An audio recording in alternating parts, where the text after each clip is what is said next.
لەوانەیەکی تر دەست پێ دەکەن هەر لەبارەی مەملەکەتی ئامانجەکانەوە و لەوانەیە پێش و باسی ئەومان کردە و یاسایانە چۆن عەقڵ دەرکیان پێ دەکا ئایا یاسایەکی زەروری لەو جۆرە هەیە کە بە زەرورەت ئەم یاسایە ئاوایە و پێویستی بە هیچ پاساوێک نییە بۆەوەی تۆ وەریگریت و لە ڕێگەی ئەو پاساوەوە ئەو یاسایە جێبەجێ بکەیت.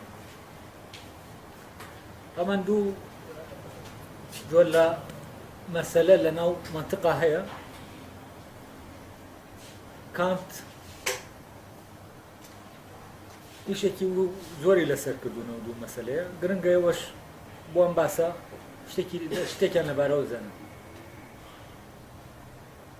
یەکێکیان مەسەلەیە کە پێی دەڵێن مەسەلەی شیکاری یا تەحلیلی، مەسەلەیەکی تریشیان پێی دەڵێن تەرکیبی ینی پێکاتەیی. ئەمە تەوەن هەر لە ئەڕستۆوە ئەم دوو مەسەلە جاکراونەتەوە، چی پێکاتەییە چی تەحلیلیە، چ مەسەلەیەک شیکاریە چ مەسەلەیەک پێکاتەییە تەرکیبیە. تەحلیلی بزانین چیە و تەرکیبی چییە. تەوەن ئەمە عیلاقەی بە ئێمەوەیە چۆن تەسەوری شتەکان دەکەین. فەرزەن تەسەوری شتێکمان کرد چۆن ئایا شتێکی تری لەگەڵایە یاوەکو بەسەر بەخۆ ئەم شتە تەسەور دەکەین شتێکی تری لەگەڵانیە. ئێستا ئێمە بۆ نمونە کاتێ تەسەوری ڕۆژ دەکەین خۆر دەکەین لەگەڵیشیا چی تەسەور دەکەین؟ ڕۆژ تەسەوری ڕۆژ دەکەین. یعنی کە تەسەوری بۆ نمونە بەفر دەکەین لەگەڵ یا تەسەوری سپێتی بەفریش دەکەین. کە دەڵێن بەفر سپیە ئەمە چیە؟ ئەمە مەسەلەیەکی تەحلیلیە شیکاریە. بۆچی؟ چونکە کاتێک کە ئێمە پێناسەی ئەو شتە دەکەین وەکو ینی گزارش لەو تەسەورە دەکەین بەفرەکەشی تایە و سپیەکەشی لەگەڵایە ئەم دوانە لە یەکتر جیا نابنەوە کاتێک تەسەوریان دەکەین. کاتێک لە یەکتر جیا نەبوونەوە ئەو کاتە ئەو قەزیەیەکی تەحلیلیە. بۆ نمونە کاتێ ئێمە تەسەوری ئاگر دەکەین تەسەوری گەرماشی لەگەڵ دەکەین. گەرماکە لە ئاگرەکە جیا نابێتەوە، لە بیرکردنەوەشمانە هەر جیا نابێتەوە. کەواتە مەسەلەیە چیە؟ مەسەلەیەکی شیکاریە تەحلیلیە. ئەی تەرکیبی چییە؟ تەرکیبی کاتێ تەسەوری شتەکە دەکەین بەسەر بەخۆ تەسەوری دەکەین، بەڵام لە پاڵ ئەمە دەتوانین خۆمان نەک بە جەبری خۆمان شتی تر بدەینە پاڵی. فەرزەن من تەسەوری ئەو مێزە دەکەم لە بەردەممە، بەڵام لەگەڵ ئەو مێزەشا دەکرێت تەسەوری کورسیش بکەم، بەڵام دەتوانم تەسەوری مێزەکە بکەم بەبێت کورسەکە. بۆچی؟ چونکە ئەو دوانە لە ڕووی وجودیەوە لە ڕووی بوونیانەوە ڕەپت نین بە یەکەوە، ینی بوونیان ئەوە نییە یەکێکیان نەبوو ئەوی تریان نەبێت. ئێمە کە دەڵێن مامۆستا تەسەوری قوتابیش لەگەڵ یا دەکەین، چونکە قوتابی بەبێ مامۆستا وجودی نیە، مامۆستاش بەبێ قوتابی وجودی نیە، یا لازم و مەلزومی یەکە. کە دەڵێن باوک یەکسەر تەسەوری چیش دەکەین؟ منداڵ دەکەین. ئەگەر منداڵ نەبێ باوک نییە. کە دەڵێن دایک تەسەوری منداڵ دەکەین. ئەمانە چین؟ ئەمانە مەسەلانە پێیان دەوترێت تەحلیلی. یعنی لە ناو خۆیەتی تۆ دەتوانی شی بکەیتەوە بۆ کۆمەلە تخم، بەڵام ئەم تخمانە لە یەکتر پەیوەستن، لە ڕووی بوونەوە پەیوەستن بە یەکەوە. تەمەن کاتێک ئێمە دەڵێین لە یاساکانە ئێستا دێنە سەر یاساکان تەرکیبی وتمان تەسەوری دانەیە شتێک دەکەیت دەتوانی ئیزافەیەکیشی بخەیتە سەریانی، بەڵام نەشی خەیتە سەر بە تەنیا دەتوانی تەسەوری بکەیت. کاتێک ئێمە دەڵێین پەیمانی درۆ مەدە چونکە ئاشکرا بووی ئاوا دەبێ ئەو کاتە ئەم فرمانە کاتی ئێمە وەردەگرین کاتێ دەڵێن پەیمانی درۆ مەدە چونکە خەجاڵەت دەبی بۆ نمونە خەجاڵەت بوونەکەی لەگەڵا چی دەکەین پەیوەست دەکەین یعنی کە یەکسەر بیرمان لە پەیمانی درۆ کردەوە چیش دەبینین خەجاڵەت بوونەکەش دەبینین یعنی ئەم قەزیە چیە مەسەلەیە مەسەلەیەکی شیکاریە تەرکیب تەحلیلیە تەرکیبی نیە بەڵام کاتێک ئێمە دەڵێن پەیمانی درۆ مەدە بەبێ ئەوەی شتێکەیە لازمی کەین پێوەی یعنی ببێتە لازمی ئەوە کە عیبارەتە لە خەجاڵەت بوونەکە ئەو کاتە مەوزوعە چییە ئەم تەسەورێکی تەرکیبیە مەسەلەکە مەسەلەیەکی تەرکیبیە تەحلیلی نییە یا مەسەلەی تەرکیبی دەتوانین ئێمە ئەو کاتە بە ڕێگایەکی تر پەیوەندی دروستکەین لە نێوان ئەم مەسەلە تەرکیبیە و شتێکی ترە لە تەحلیلیەکە پەیوەندیەکە پێویستی بە دۆزینەوە نییە یەکێکیانە تەرک پێکرد دەبێت ئەوی تریشانی هەر لەگەڵ بێت بەس ئەمی تریان یەکێکیان دەرک پێ دەکەی بەس ئەوی تریان دەرک پێ ناکەی لە ڕێگەی ئەمەوە دەتوانی دەرک بەوی ترشیان بکەی نەک لەگەڵ یا دەرکی پێ دەکەی لە ڕێگەی ئەمەوە دەرک بەوی تر دەکەی جا ئێستا ئەو قانونە ئەخلاقانە لای کان تەمووی قانونی پێش تاقیکارین ینی تاقیکردنەوەیان ناوێ پەتین پێویستیان بە تاقیکردنەوە ئەزمون نییە لە عینی کاتیشە چین تەرکیبین تەحلیلینی بەڵام ئەوی ترکە قەزیەکە ڕەبت دەکا بە سەبەبەکەوە فرمانەکە شەرتیەکە ئەوەی کە دەڵێ ئەگەر تۆ ئاوات کرد ئاوات لێ دێ ئەمە چییە؟ ئەمەیان تەحلیلیە یاسا ئەخلاقیەکان کاتێک کە کام دەخوێنەوە تەنها بۆ معلوماتێک بۆ خۆتان ئەگەر کاتتان خوێندەوە کاتێ باسی ئەم دوو مەوزوعە دەکا لێی تێبگەن لەکوێوە باس دەکات تەرکیبی چییە و تەحلیلی چییە یاسا ئەخلاقیەکان قەبلین پێشینی ینی پێش تاقیکاری تاقیکردنەوەیان ناوێ بەبێ تاقیکردنەوە دەرکیان پێ دەکەین لە عینی کاتیشا چین تەرکیبین تەحلیلی نین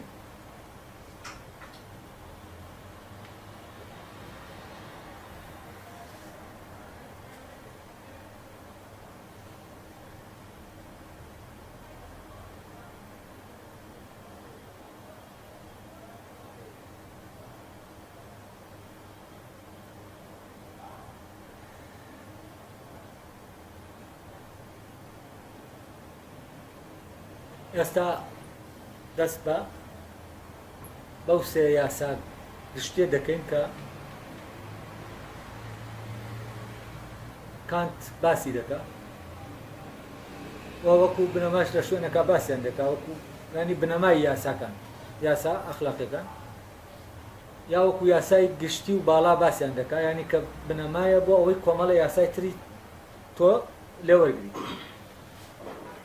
زانین ئەم سێ بنەمایە چییەوە تەمەکان دەڵێ هەرسێکیان یەکە ئەگەر بیری لەکەیتەوە لە ڕاستیە هەرسێکیان هەر هەمان یاسایە بەڵام من بۆ ڕۆشنکردنەوە ئەم سێ یاسا گشتیە داناوە تاوان ئەم سێ یاسا گشتی ئەو سێ یاسایان کە تاکە کەسی ناو مەملەکەتی ئامانجەکان کاریان پێدەکات یعنی ئیرادەی محکومە بەو سێ یاسا گشتی خۆی اختیاری ئەوەی کردووە ئیرادەی خۆی اختیاری ئەوەی کردووە ئەو یاسایانە حاکم بن لەسەر ئیرادەی وەلەکوێوە اختیاری کردووە لە ڕێگەی عەقڵەوە کە ئەو یاسایانەی ناسیوە وە کۆمەڵە یاسای زەروری قبولی کردووە کە ئەم یاسا زەروریە گشتیانە حاکم بن لەسەر چی؟ لەسەر ئیرادەیەوە طبعا ئەگەر ئەم یاسا گشتیانە حاکم بوون لەسەر ئیرادەی ئەو لە عینی کاتیشە شەخسین و گشتیشن چونکە ئەو یاسایە کە ئەو دەرکی پێدەکا وەک یاسایەکی زەروری ئەم یاسایە زەروریە لە لای هەر تاکێک لە تاکەکان کە بە عەقڵ هەوڵ دەدا دەرکی پێ بکات بە معنایەکی تر ینی هەر تاکێک هەر کەسێک کاتێک دێت دەیەوێت بیر لەو یاسایانە بکاتەوە دەگات بە هەمان یاسا وەکو چۆن کەسێکی فیزیک واری فیزیک کاتە دەیەوێت بیر لە یاساکان بکاتەوە دەگاتە هەمان یاسا. ئێمە کاتێک بیر لە یاسا ئەخلاقیەکان دەکەینەوە وەکو بەعەقڵ دەمانەوێت پێیان بگەین دەگەینەوە بە هەمان یاسای گشتی. تەمان ئەو دووش دێ جای دەکاتەوە یاسا و بەڵگەنەویست. بەڵگەنەویست خۆی یاساکە و گشتیەکەیە، بەڵگەنەویستەکە ئەوەیە تاکە لای کەسێک شخصێک کە دەرکی بەم یاسایە کردووە ئیتر بەڵگەنەویستێکی پێیە بۆ ئەوەی هەرسوکەوتێکەیە بیکە. بۆ نمونە کەسەکە وعدی درۆ نادا، ئەمە یاسایەکی گشتی هەیە کە وای کردووە ئەم وعدێکی درۆ نەدا. کاتێک وعدی درۆ نەدا پێویستی بە سەلماندن نییە ساغی کاتەوە ئەرێ بۆ وعدی درۆ نادا و بۆ دەیدا بۆ وعدی درۆ نادا. یعنی ئەم یاسایە پێویستی بەوە نییە بیسەلمین. من پێویستم بە هیچ پاساوێک نییە بۆ ئەوەی درۆ نەکەم، هیچ پاساوێکی ناوێت. یعنی چی؟ یعنی ئەمە بەڵگەنەویستە، پێویست ناکات کەسێک پێم بڵێ بۆ درۆ ناکەی، ئەمە پرسیارێکی تەواو نییە. بۆچی؟ چونکە ئەمە وەکو یاسایەکی ئەخلاقی بەڵگەنەویستە، مسەلەمەیە. ئەو کاتێ ئەم یاسایە دەبێتە یاسایەکی کردەیی شەخسی بۆ تاکە کەسێک دەبێتە چی؟ بەڵگەنەویستی ئەو تاکە کەسە. ئێستا بزانین چی دەڵێ. ئێستا بەڵگەنەویستەکە لەلاتان ڕۆشن بووە، وایە؟ ئەڵێ کردەیەک مەکە، ئەمە یەکەم یاسایە. کردەیەک مەکە ئەگەر هەم ئاهەنگ نەبێت لەگەڵ ئەو بەڵگەنەویستەدا کە لە هەمان کاتدا توانای ئەوەت دەداتێک کە لێی بخوازیت ببێ بە یاسایەکی گشتی. یعنی کردەکە بە پێی بەڵگەنەویستێک بکە کە بەڵگەنەویستەکەت بەو شێوەیە بێ ئەو یاسایی کردەکەی پێدەکەی یاسایەکی گشتی بێت. یەکێک بێ لەو یاسا گشتیانە کە هەیە بە جۆرێکی تر تەمان دای دەڕێژێتەوە. دەڵێ کردەیە بکە کە بەڵگەنەویستی کردەکەت، یعنی ئەو وینەی بەدەستەوەیە بۆ کردەکە، ئەوەی کە خۆت باوەڕت پێیەتی بۆەوەی کردەکەی پێنجام بی، ئەو یاسایی کە ئیرادەت ئەو فرمانەی کە ئیرادەت وەریگرتووە. ئەڵێ کردەیە بکە کە بەڵگەنەویستی کردەکەت لە ڕێگەی ئیرادەتەوە بەرز بێتەوە بۆ یاسایەکی سروشتی گشتی. تەوان لێرە وشەی سروشتی بەکاردێنێت بە معنایی کە یاسایەکی گشتی لەگەڵ وجودا ئەم یاسایە هەیە، وەکو چۆن یاسا سروشتیەکان هەن ئەویش هەیە، بەڵام ئەم یاسایانە ئینسان پێویستە دەرکیان پێ بکاک و خۆی بە اختیاری خۆی بچێتە ژێر حکم. ئەمە تەمان یاسای یەکەم. یعنی چی؟ یعنی دەبێ بەردەوام ئەو بەڵگەیەی کە پێتە ئەو بەڵگەنەویستەی کە پێتە بۆ ئەوەی کردەیەک ئەنجام بی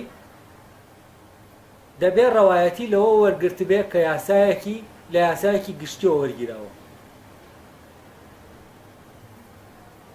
کاتێک کە تۆ شتەکە ئەنجام دەدەی ئەوە کە ئەنجامت داوە و بەرجەستە بووە گزارش لە چی دەکە؟ لە یاسایەکی گشتی دەکە. بۆ نمونە کاتێک تۆ هەر نمونەی وا دەکە دەکەویتە مووقفێک و مەجموعەکن پێکەوە و هەر یەکە لەوان حەز دەکا وعدێگەیە ئەگەر بیدا بە درۆشتانێکی دەست دەکەوە زمانی ئەوەشی کردووە کە هیچی لێ نایە. یعنی ئەگەر کەشف بێ وعدەکەی درۆیە هیچی لێ نایە، بەڵام شانسی وعدەکە ئەو وعدە درۆیە کەوتوتە لای کەسێک لە کەسەکان. کاتێک ئەم کەسە وعدە درۆکە نادا ئەوە چی کردووە؟ ئەوە ئەلەویە یاسا گشتەکەی بەردەستە کردووە. یاسا گشتەکەی بەردەستە کردووە. یعنی لێرە تۆ چیت لێرە بەرجەستەکەری ئەو یاسا گشتیە زەروریانەی کە هەن. کردەکەی تۆ دەبێتە شایەت لەسەر بوونی ئەو یاسایانە. و ئەم کردەیە دەبێتە کردەیەکی ئەخلاقی و دەبێتە کردەیەکی ڕەها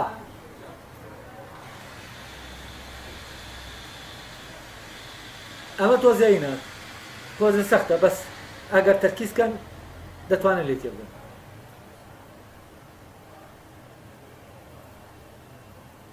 تۆ کاتێ دەتەوێت شتێ بکەی ئەخلاقی بێ دەبێ ئیرادەت کاتی ئەوە جێبەجێ دەکا بەهێزێکەوە جێبەجێ بکا کە لە ئاستی ئەو یاسا گشتیایە.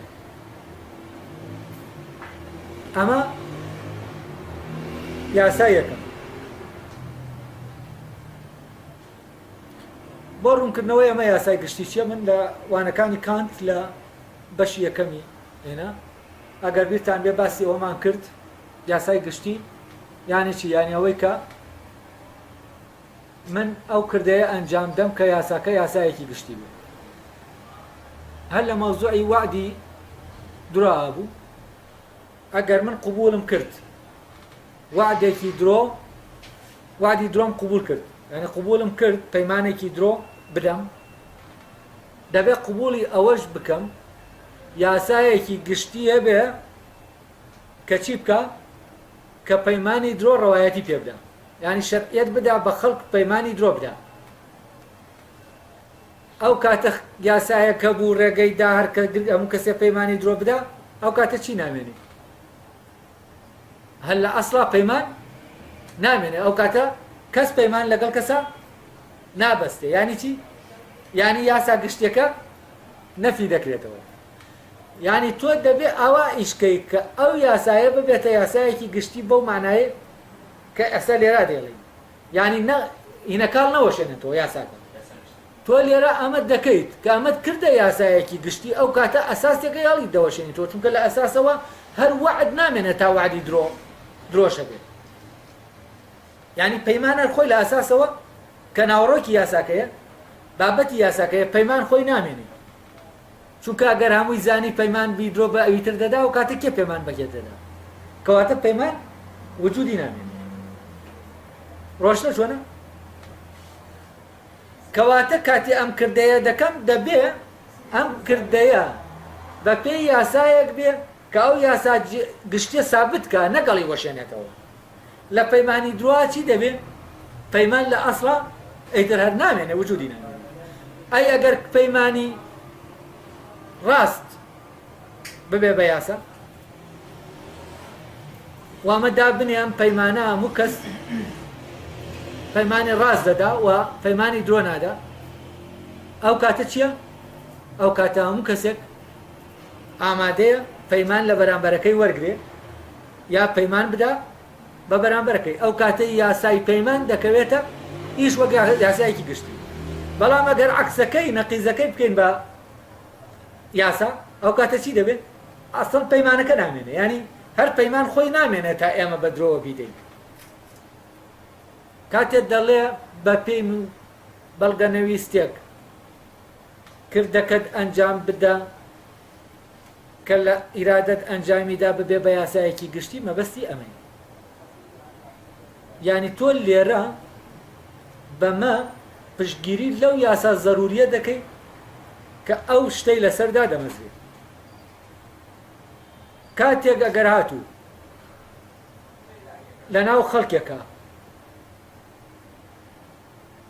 ئەم قەرز و شتەیە کە خەڵک دەیدا بەیە و لە دانەوەیە خاوەن پەیمان بوو ئەو کاتە چی دروست دەبێت؟ ئەو کاتە بە ئاسانی پارە تەداول دەکات. ئەو کاتە ئەو یاسایە چی وەردەگرێت؟ هێز وەردەگرێت بەرز دەکرێتەوە بۆی بێتە یاسایەکی گشتی. یعنی چۆن تۆ یاسایەک دەکەیت با یاسایەکی گشتی لەو ڕێگەیەوە کە هێزی بدەیتێ ببێ بە یاسایەکی گشتی بەچی؟ بەوەی ئەو یاسا گشتیە بەپێ ئەو یاسا گشتیە ئەرسو کەوت بکەیت کە خۆی لە ئەسڵا یاسایەکی گشتیە. یعنی یاسایەکی ئەسیلە لە وجودە. ئەو کاتە ئەگەر هاتو من بەپێ ئەو یاسایە ئیشم کرد و تۆ بەپێ ئەو یاسایە ئیشت کرد و فلان ئەو کاتە چی دروست دەبێت؟ ئەو کاتە لە جیاتی ئەوەی پەیمان نەمێنێ پەیمان دێتەوە ناو مەیدان. ئەو کاتە پەیوەندی ها سێرکەم جان ئەمە چەند ڕەبتی بە پەیوەندی ئینسانەکانەوە هەیە. ئەو کاتە پەیوەندی لە نێوان ئینسانەکانە دروست دەبێت. بەڵام ئەگەر بتەوێت دژەکەی بکەیتە یاسا و کاتە پەیوەندی لە نێوان ئینسانەکانە لە ڕێگەی پەیمانەوە نامێنێت.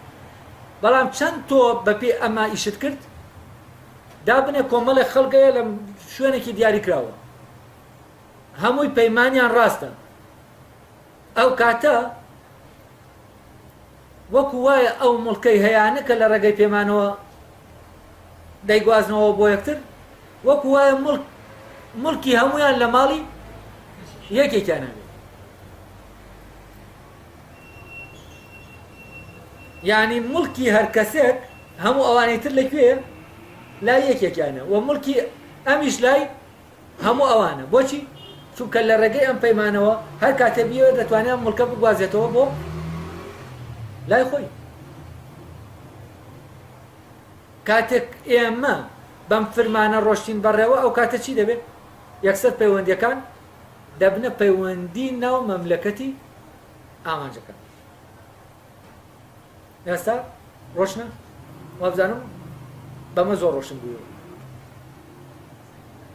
با بێنە سەر یاسای دووەم. یاسای دووەم پێمان دەڵێ لە چێوە سەرچاوی گرتووە لەم بنەمایەوە. یعنی خۆی یاسایە بنەمایەکیە، بنەمای یاساکە ئەمەیە. هەڵێ هەموو شتێکی عاقل لە خۆیدا ئامانجێکەوە. مرۆڤ لە ڕێگەی ئەم بنەمایەوە بە زەرورەت بوونی تایبەتی خۆی دەنوێنێت. یعنی هەر بوونەوەرێکی عاقل کە ئێستا لەم گردونەی ئێمە ئەوەی کە مامەڵەی لەگەڵ بکەین تەنها ئینسانە. یعنی ئینسان لە خۆیە چییە؟ ئامانجە. ئامانجە کە مرۆڤ لە ڕێگەی ئەم بنەمایەوە بە زەرورەت بوونی تایبەتی خۆی دەنوێنێت. یعنی چی؟ یعنی ئینسان هەر ئینسانە لە خۆیە ئامانجە لە ڕێگەی ئەمەوە بوونی ئەو ئینسانە وەک ئینسان ئاشکرا دەبێت. یعنی وەک بوونەوەرێکی عاقڵ لە ڕێگەی ئەم بنەمایەوە بوونی عاقلانەی دەردەکەوێت کە چییە؟ کە لە خۆیە ئامانجە وەسیلە نییە بۆ هیچ شتێکی تر. تاوان لێرە کانت شەخص لەگەڵ شت جیا دەکاتەوە. ئینسان شەخصە، بەڵام ئەسپێک شتە، بەردێک شتە. شەخص ئامانجە لە خۆیە، بەڵام ئەوەی ئامانج نییە لە خۆیە وەسیلەیە. ئەوە چییە؟ ئەوە کردوتە بەشت. لەبەر ئەوە کاتێک کەسەکان هەر یەکەیان سەیری خۆی دەکات وەک ئامانجێک و سەیری ئینسانەکانی تیش دەکات وەک ئامانجێک، ئاوا دەیان بینێ و ئەوانیش ئاوا یەکتر دەبینن، ئیتر شتێک ڕوو دەدا لێرە. ئەگەر ملاحەزەتان کرد بێ ئێستا لە ژیانی ئێستامانە ئێمە کەس وەک ئامانج نابینین لە خۆیە، هەر کەسە بە وەسیلەیەک دەبینین بۆ ئامانجی خۆمان.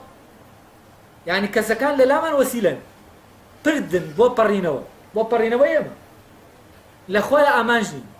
دەی کاتێک لە خۆیە ئامانج ئاوا سێرمان کرد کە لە خۆیە ئامانجە، ئینسان لە خۆیە ئامانجە بەگشتی، هەر ئینسانێک لە خۆیە ئامانجە. ئەو کاتە چییە؟ ئەم بنەمایە ڕێگەمان لێ دەگرێ ئێمە کەس لە ئینسانەکان بکەینە وەسیلە بۆ ئامانجی خۆمان. یعنی بیکەینە هۆکار بۆ شتێکی تر.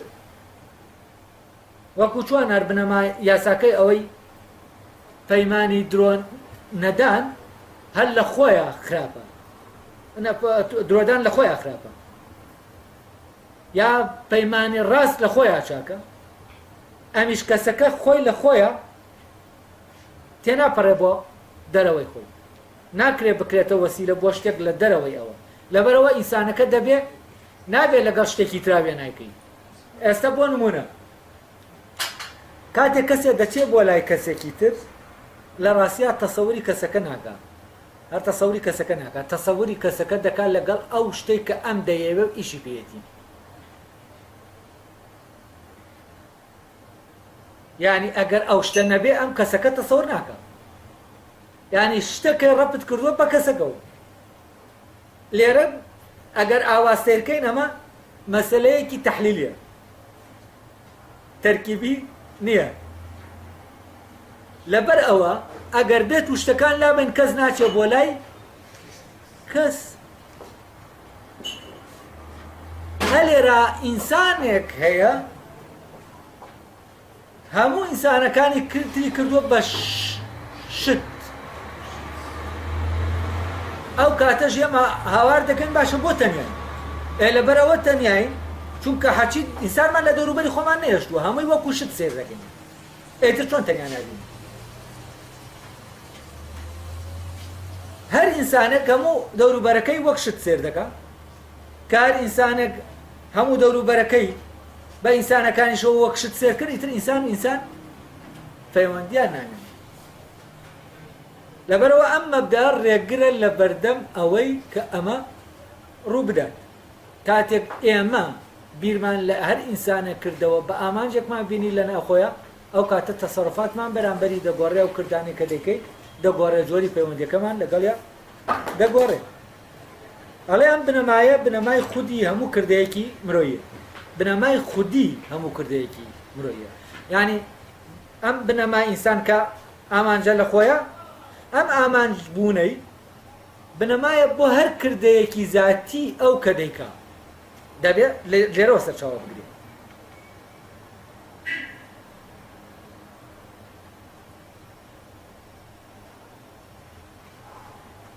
طبعاً ئەمە هەر بۆ خودی من وانە زاتی من هەموو مرۆڤێکی تریش ئاوا خۆی دەبینێتەوە بە پێی ئەم بنەمایە کە بە پێی ئەو بنەمایە خۆی بینیەوە بنەماکە لە بنەمایەکی زاتیەوە دەبێتە چی بنەمایەکی گشتی ئەو کاتە من خۆم وەک ئامانجێک بینی لە خۆم ماو یعنی ئینسانم لە خۆما وەک ئامانجە بینی ئینسانم لە خۆما وەک ئامانجە بینی لە شەخصی خۆما مرۆڤم وەک ئامانجە بینی لە شەخصی فلانی تریشە ئینسانم وەک ئامانجە بینی لە شەخصی فلانە ئەمانم وەک ئامانج بینی ئەمە وەکو بۆ من شتێکی شەخصیە بەڵام لە عینی کاتیشا ئەو کە ئەویش بۆ ئەو شتێکی شەخصیە هەمان بنەما ئەوە دەبێتە چی بنەمایەکی گشتی کام بنەمایە بوو بە بنەمایەکی گشتی یعنی کۆمەڵێک کەس پێکەوە دەرکیان بەمە کرد ئەو کاتە پەیوەندیەک دروست دەبێت ئەو پەیوەندیە نییە کە لە کاتێ ئەمە ڕەچاو ناکرێت یعنی کاتێک ئینسانەکان یەکتری وەک ئامانج دەبینن ئەو پەیوەندیانەی لە نێوانیانە دروست دەبێت جیاوازە لەو پەیوەندیانەی کاتێککە ئینسانەکەی بەرامبەری بە شتێکەوە دەبینی کە بە شتێکەوە بینی ئەو کاتەیتر پەیوەندیەکە دەگۆڕێ یعنی چی دەگۆڕێ یاسای پەیوەندیەکە دەگۆڕێ کە یاسای پەیوەندیەکان گۆڕا ینی چی دەگۆڕێ ینی سیستەمی پەیوەندیەکان گۆڕانی بەسەرادێ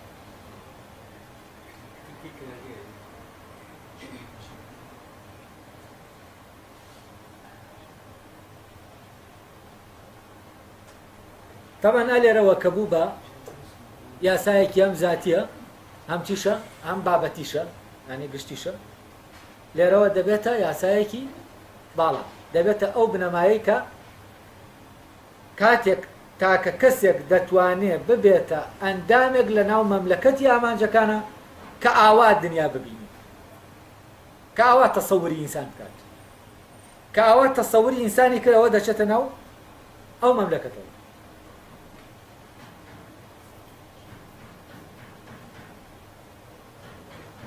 کان دەڵێ وا کردەیەک ئەنجام بدە کە مامەڵە لەگەڵ مرۆڤایەتی تیدا دەکەیت لە خۆتە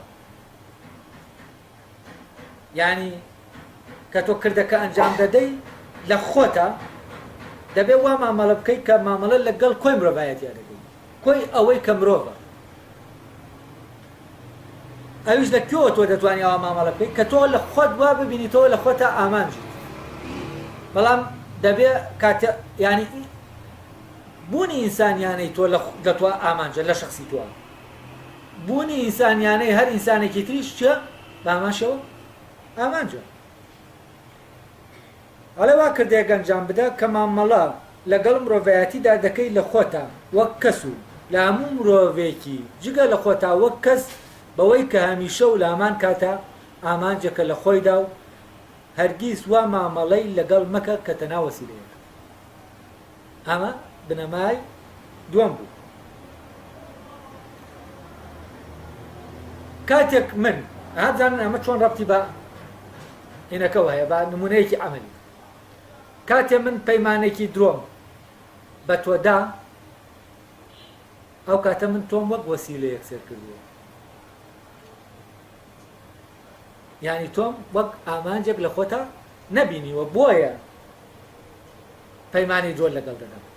ئەگەر من تۆ وەک ئامانجێک لە خۆتا ببینم ناتوانم پەیمانی درۆ لەگەڵ تۆ بدەم. ڕۆشنە؟ کاتێ من تۆ دەخەڵەتێنم یانی چی؟ یعنی تۆ دەکەمە وەسیلە بۆ ئامانجێکی خۆم.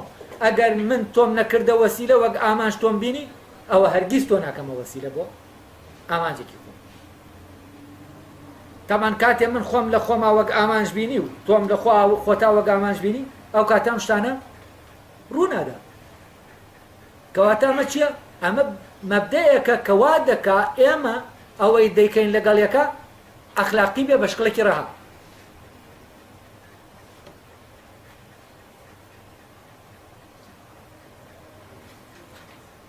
تەمان کاتێک کە ئینسان ئاوا دەکا ئەو بنەما باڵایی مرۆڤایەتی لە خۆیە لە کار و کردەوەکانیە بەرجەستە دەکات.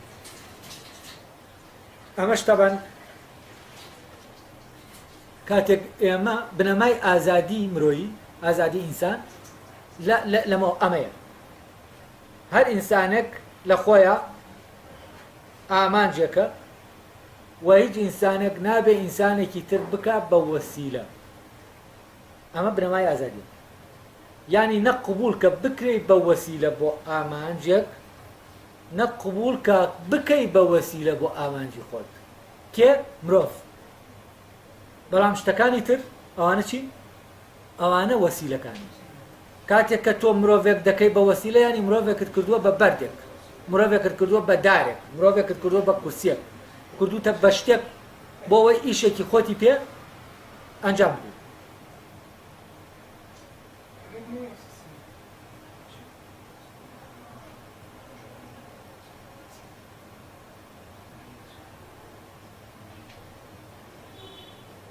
ئەوە یاسای گشتی دووەممان تەواو بوو. ئێستا دێنە سەر یاسای سێەم و کۆتایی.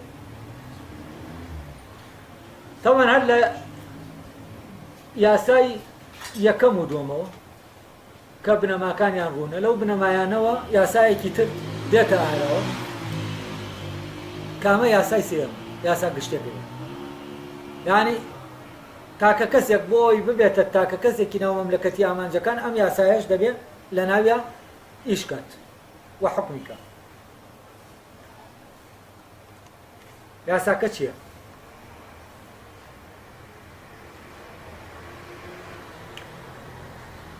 ئایدیا ئیرادە، فکرە ئیرادە، لای هەموو بوونەوەرێکی عاقڵ ئیرادەیەکە کە تەشریعێکی گشتیدا دەڕێژێت. یعنی هەر ئینسانێک یاساداڕێژەری کردەکانی خۆیەتی. لە ڕێگەی چیەوە؟ لە ڕێگەی ئەو یاسا گشتێ زەروریەوە کە لە عەقڵا دەرکی پێکردووە. ئەو کاتە مەرجەعی یاساداڕشنەکەی چییە؟ مەبدەئە گشتیەکەیە کە هەیە. ئەلێرەوە ئیتر ئینسان نابێتە وەسیلە بۆ جێبەجێبوونی کۆمەڵی یاسا کە خەڵکانێک دایان ناوە و فەرزیان کردو بەسەریە. کاتێک لە ناو شوێنەکە کۆمەڵی یاسا دانراون، کەسەکان دەبێت بچنە ژێر حکمی ئەم یاسایانە. کاتێک کەسێک دێت دەڵێ یاسا لەسەروی هەموو شتێکەوە، یانی چی؟ یعنی ئینسان کۆیلەی یاسایە. یعنی ئینسان وەسیلەیە بۆ ئەوەی ئەم یاسایانە جێبەجێ بکە و کۆمەڵی یاسان لە دەرەوەی ئەواتون. ئەلێرا ئینسان دەبێتە کۆیلە، دەبێتە وەسیلە بۆ جێبەجێکردنی یاساکان. ئەو کاتە وەک ئامانجێک چی دەکا؟ خۆی لە دەستدا. ئەی چ کاتێک لەژێر حکمی چی یاسایەکە ئەو خۆیەتی خۆی لە دەستدا، تەنها لەژێر حکمی ئەو یاسا گشتیانەی کە عەقڵ دەرکیان پێ دەکا و یاسای زەرورین و یاسای گشتین وەکو یاسا گشتیە فیزیکیەکان، بەڵام ئەوانەیە یاسای ئەخلاق و هەرسوکۆتی ئینسانی. لێرەوە ئینسان نابێتە کۆیلەی یاسا، بەعکسەوە ئینسان لێرەوە لە ڕێگەی بەرجەستەکردنی ئەم یاسایانەوە بوونی ئینسانیانەی ئەو بەرجەستە دەبێت بە شکلێکی ئازادانە و اختیارانە. تاوان چ کاتێک نیسان دەرک بە یاساکان دەکا یاسا گشتەکە دەبێ ئیرادەی پاک کردی بێتەوە لە کاریگەری هەر مەیل و ئارەزوێکی ذاتی کە لەم کەسا دروست دەبێت یعنی دەبێ ئیرادەی کەوتبێتە ژێر حکمی عقل وەک چی وەک دۆزەرەوەی ئەو یاسا گشتیانەی کە دەبێ ئیرادە قبولیان کا وەک ئەو یاسایانە کە حکمی دەکەن و وەرسەکۆتەکانی داری دەکەن کاتێک ئێمە یاساکان لەناو خۆمان نابوون خۆمان دیاریمان کردن و خۆمان اختیارمان کرد و لە دەرەوە وەرمان نەگرت ئەو کاتە ئێمە چین ئێمە نەبووین بە کۆی لە یاسا چونکە ئێمە ئەو یاسایانە جێبەجێ دەکەن کە خۆمان تەشریعمان کردووە ئەو یاسایانە جێبەجێ دەکەن کە لە خۆمانەوە هاتووە واو یا کۆمەڵە یاسا گەلێک نین کە هی خەڵکانێک بن بەسەر ئێمەیە بیان سەپێنن لە ڕێگەی هێز و ناچاریەوە ئێمە بە ئازادانە دەچینە ژێرباری ئەم یاسایانە بۆچی چونکە ئەم یاسایانەی خۆمانن هەر کەسەی خۆیەتی یعنی ئەگەر کەسەکانی تریش جێبەجێ نەکەن و جێبەجێ بکەن ئەمە هیچ لە مەسەلەکە نابۆڕێ بۆ من بۆچی چونکە ئەم یاسایە وەکو وایە من خۆم تەنیا لە ناو ژیان نابم وەکو وایە خۆم تەنیا لە ناو بوو نابم ئاوا یاسەکان جێبەجێ دەکەم لەبەر ئەوە ئەو کێشەیە دروست نابێ بۆچی ئەو ئیتیفاقی کە لە یاسایەکی دەرەکی هەیە کە کۆمەڵە خەڵک ئیتیفاقی کردووە وەک یاسا تەمان کاتێکە بۆ نمونە لە ناو قوتابخانەیەکە یاسایەک هەیە دەڵێ مامۆستا کە جەڕەس لێدرا دەبێ هەموو تەلەبەکان لە ژوورەوە بوون مامۆستاش لەوێ بێت کاتێک مامۆستا لەوێنیە و کاتێک جەڕەس لێ دەدرێ و تەلەبە لەوێنیە بەرەبەر ئەم یاسایە چی دەبێت هەڵدەوەشێتەوە ئەم یاسایە لە دەرەوە فەرز کراوە یاسایەکی دەرەکی هەڵدەوەشێتەوە یاسایەک نییە لە ناوەوە فەرزە ئەگەر ئەم یاسایە یاسایەکی ناوەکی بێ